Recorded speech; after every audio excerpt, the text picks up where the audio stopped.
Looking for a great place to find a wide selection of clothes, rockabilly, steampunk, corsets, goth, and all the accessories to go with it? Check out Subculture Corsets at the Avenues Mall in Jacksonville, Florida, or check out their website at subculturecorsets.com. And if you enter the code Cosmic Shenanigans, you'll save 10% at checkout. See you there. Welcome to Shenanigans Ensue with Mary SanGiovanni!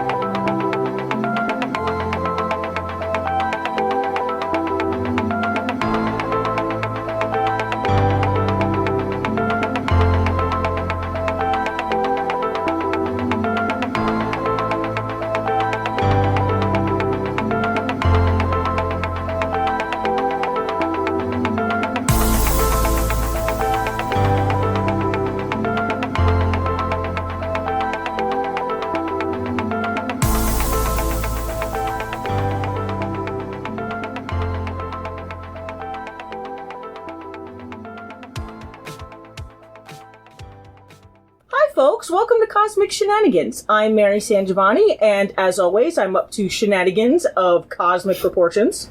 Today, we're going to be talking about a classic of cosmic horror, The King in Yellow. The King in Yellow was written by Robert W. Chambers and published in 1895.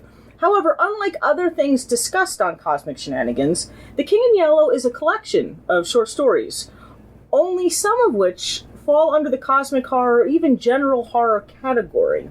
The commonality of the related horror stories, specifically the three that we'll be discussing this week, is the mention of a play whose author, if I'm not mistaken, is never named. And the play is called The King in Yellow. What is both sinister and special about this play is its evident ability to drive people insane by the second act. Anyone who has ever read or seen the play in its entirety is hopelessly and often dangerously mad, either suicidal or homicidal.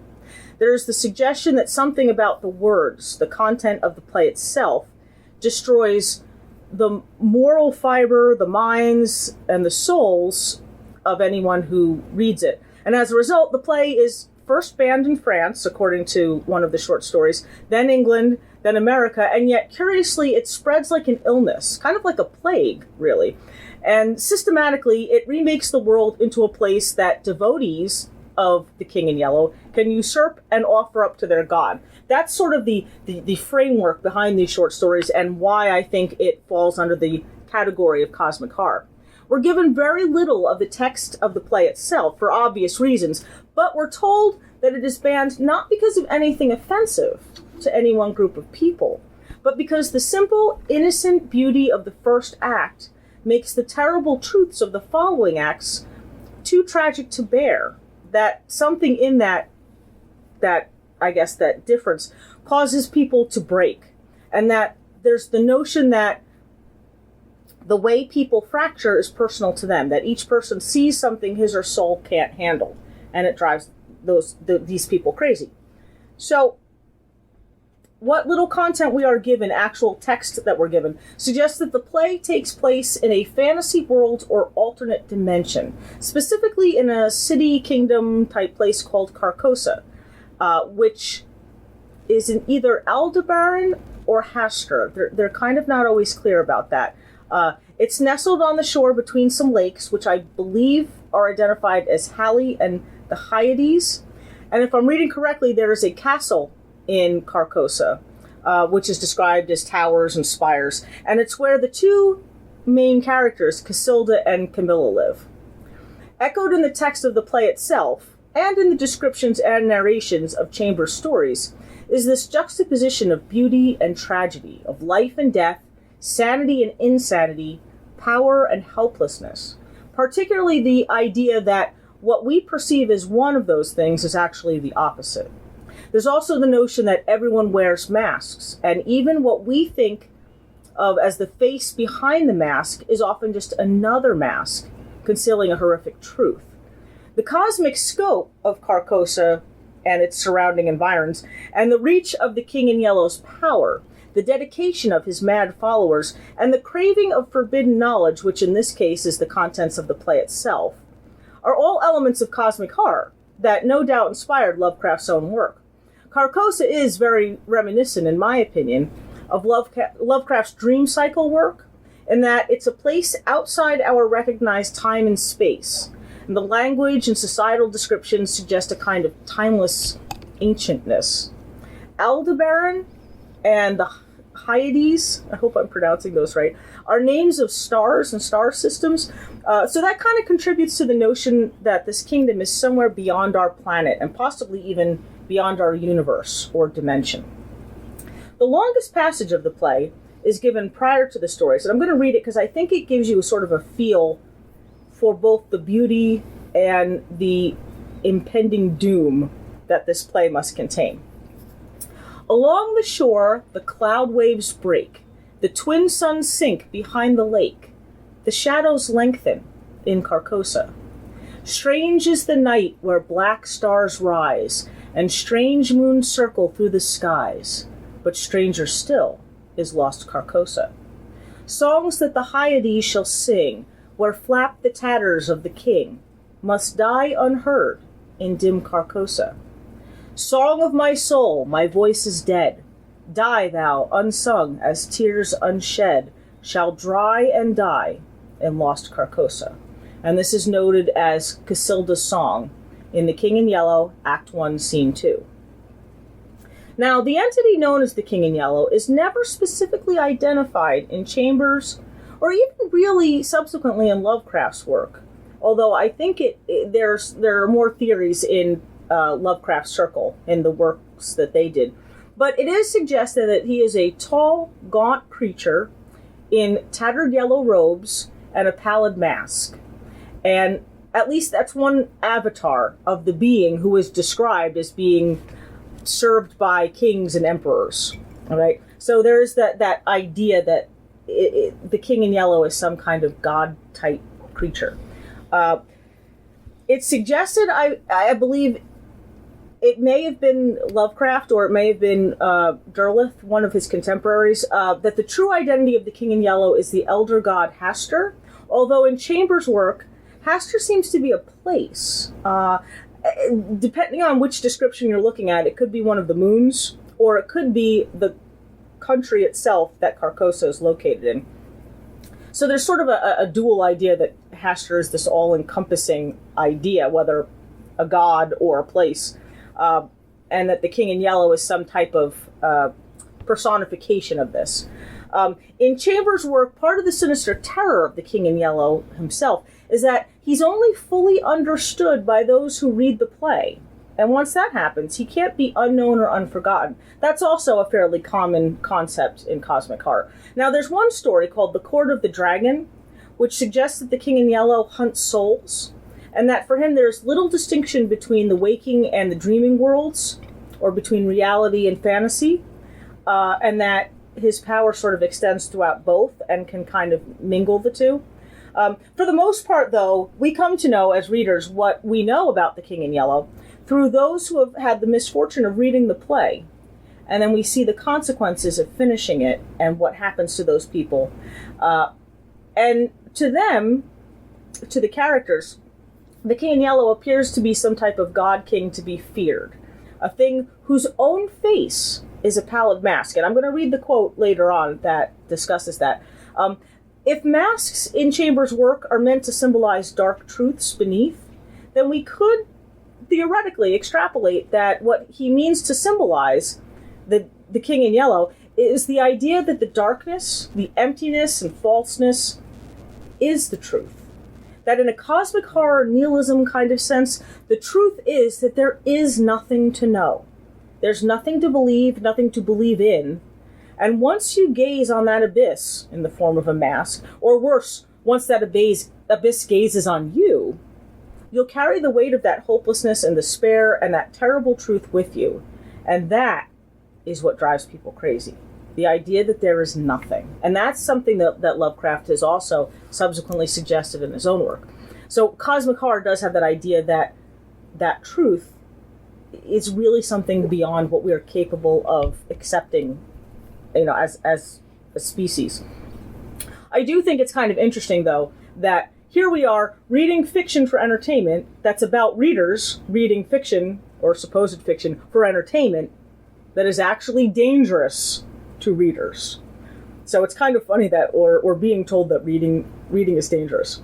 Another cosmic aspect of the related stories in The King in Yellow is the mention of the yellow sign. There was an artist, and I apologize, I can't remember his name off the top of my head, I don't have it in my notes, that did actually create, I believe for the cover of one edition of The King in Yellow, what the yellow sign looks like. And if you look up yellow sign on Google, you can see his original artwork, because it's pretty much become accepted as the canon, illustration, I guess, of the yellow sign. What the stories suggest is that the yellow sign, to the initiated, to those who fully understand and worship the King in Yellow, is, I guess, an indication of his power. If you have received the yellow sign, you are marked as being special followers of the King in Yellow. Subsequent stories in the collection suggest that the sign can be received through dreams, or that it can be received even just written on a piece of paper, and that this has the power to affect the people who receive these. However, many of the stories also present the image of the yellow sign amongst other images that we associate with something bad. In the dreams, the yellow sign there's a question from one of the characters in a dream where he's constantly being bombarded with, have you found the yellow sign? Have you found the yellow sign? And he is surrounded by corpse-like entities and coffins and hearses and other signs of death. There's also the suggestion in the first story, and this actually appears in more than one story, although it's never stated, it's more implied, that the yellow sign is something almost akin to the blood marks on the doors in the Bible of those that the angel of death spared when it swept through Egypt, killing firstborn sons. There's a story that they'd marked their doors with blood. And the yellow sign seems to be, there is an indication that the yellow sign protects people, protects the faithful from the wrath of the King in Yellow. In the Repair of Reputations, which we're going to talk about next, there are parts of America that it is believed the parts of America that will not accept the rule of those who worship the King in Yellow will not be sent the yellow sign, and thus will fall when the new leaders come to power. Now, the three stories that I want to just kind of touch on individually, the Repairer of Reputations is the first one. Okay, that one is probably, in my opinion, the most cosmic horror-y of cosmic horror. It starts with a quote, and I apologize to the French-speaking people out there who will notice that it's been several years since I've spoken French. It's "Ne rayons pas les fous. La folie dure plus longtemps que la nôtre. Voilà toute la différence." What that means in French is, do not mock the fools. Their madness lasts longer than ours. That's the difference. And that is sort of a running idea in this particular story. Remember, we had mentioned that there's sort of this constant battle between what we think something is and what it actually turns out to be. And that is no clearer anywhere in any of these stories than it is in the Repair of Reputations. Now, despite the somewhat problematic description of a white nationalist future for the United States, and this future, by future I mean something that takes place around 1920 or so, which is also sort of an odd serendipity if you think about the fact that that's when most of Lovecraft stories take place, is in 1920, in the 20s, that decade. The story attempts to set the scene of a future of peace and calm and prosperity, where wars and prejudice and hatred and starvation and poverty and all the other ills of society have been fixed, and American life is as close to perfect as humanity is going to get.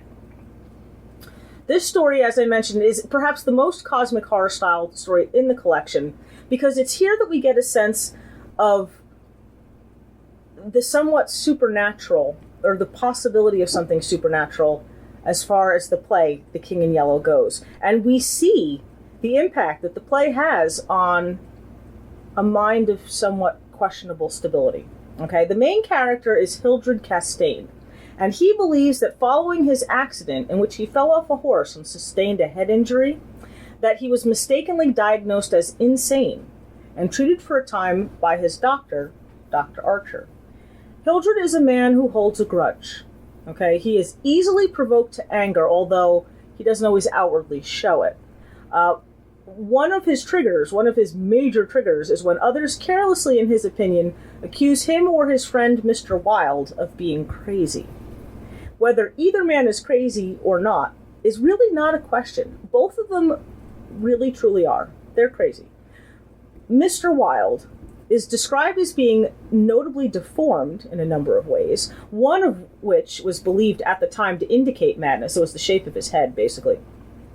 But Mr. Wilde, they say just because you're paranoid doesn't mean you're wrong. Well, there's that sort of idea here, too, that just because these guys are crazy doesn't mean there's something to the power of the King in Yellow and the play and the yellow sign. Now, Mr. Wilde is really, in so many subtle ways, a horrible and terrifying person. Mr. Wilde described, in addition to his physical deformities, which, from a physical standpoint might put a person off, he's also described as having a formidable network of people from all stations of life in his employ who are capable of repairing reputations on his command for paying customers. Now, Mr. Wilde implies that he keeps these people in line through blackmail, extortion, and violence. And we see a little bit of that at a later point in the story. He strokes Hildred's ego by telling him that Hildred will someday become a king in the employ of the King in Yellow, that he will be one of these great leaders in the new imperial history of America. And this feeding of Hildred's ambition, as he puts it, to become king, sets in motion a murder, attempted murders, and a chain of events that end in a way that Hildred is certainly not expecting. And we really kind of see the depth of his madness.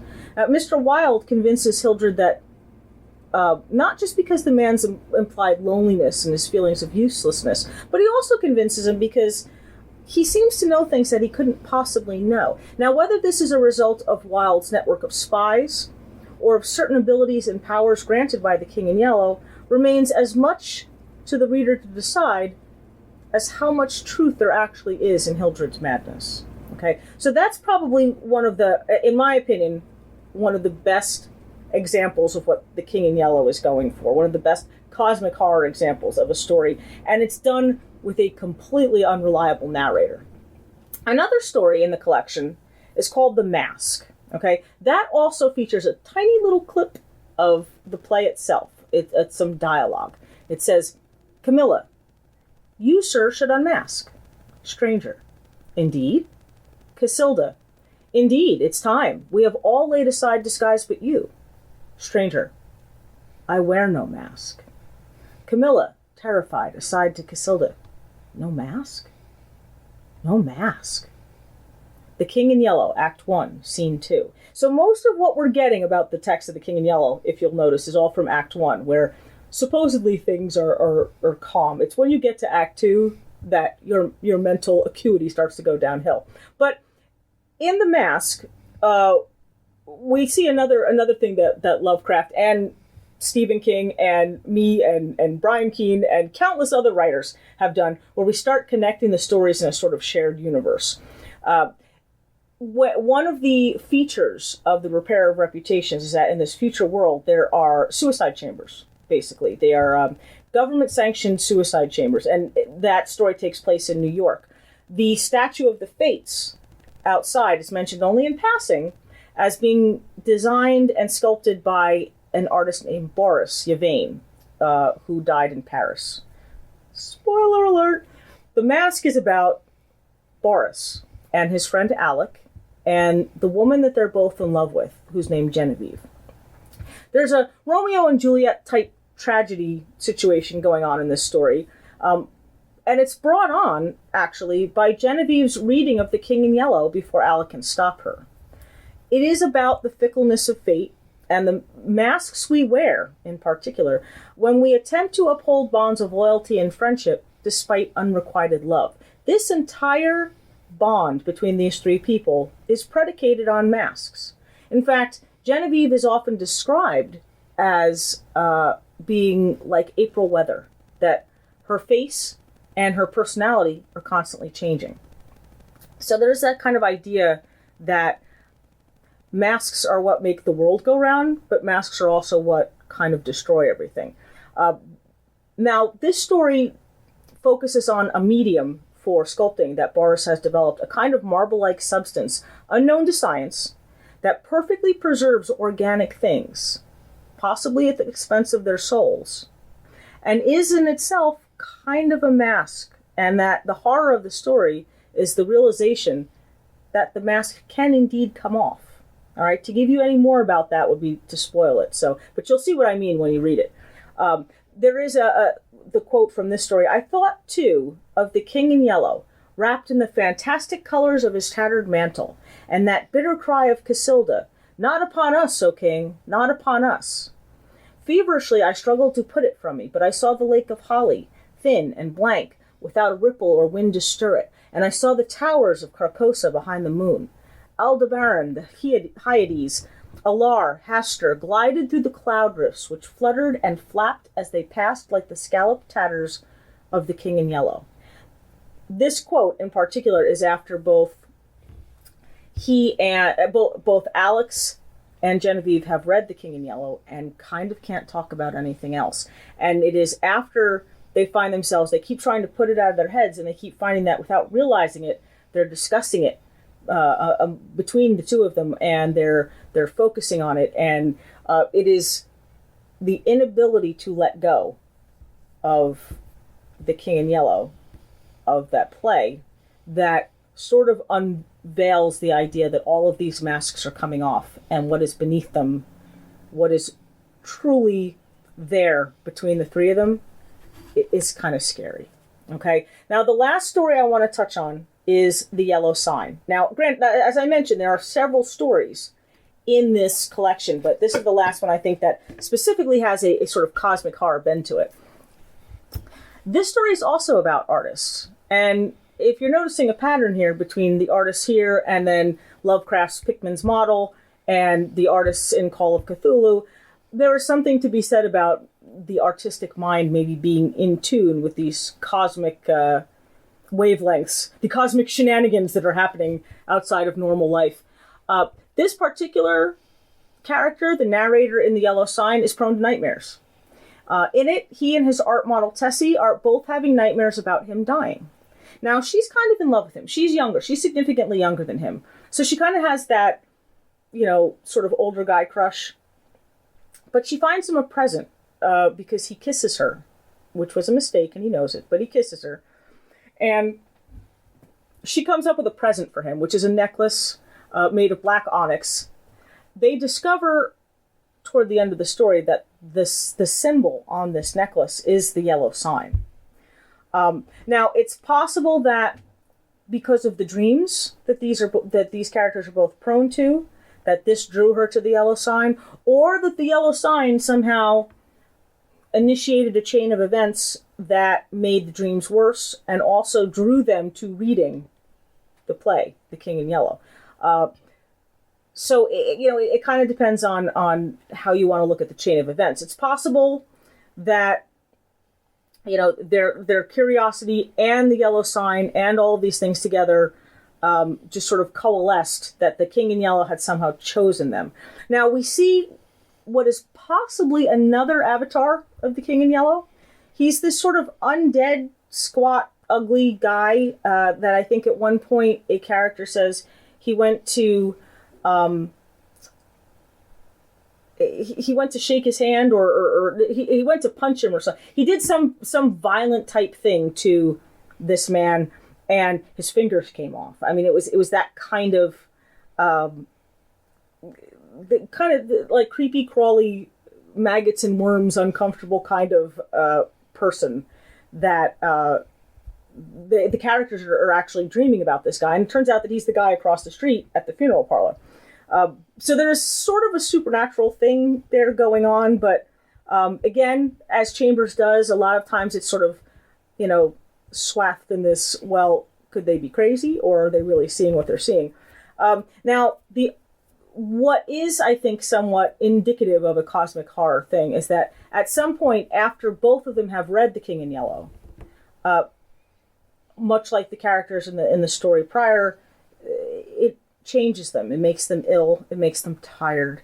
And they're sort of languidly resting on couches in his studio when there's a knock at the door and a figure comes in, opens these tattered cloaks, and Tessie screams. And it is suggested that kills her.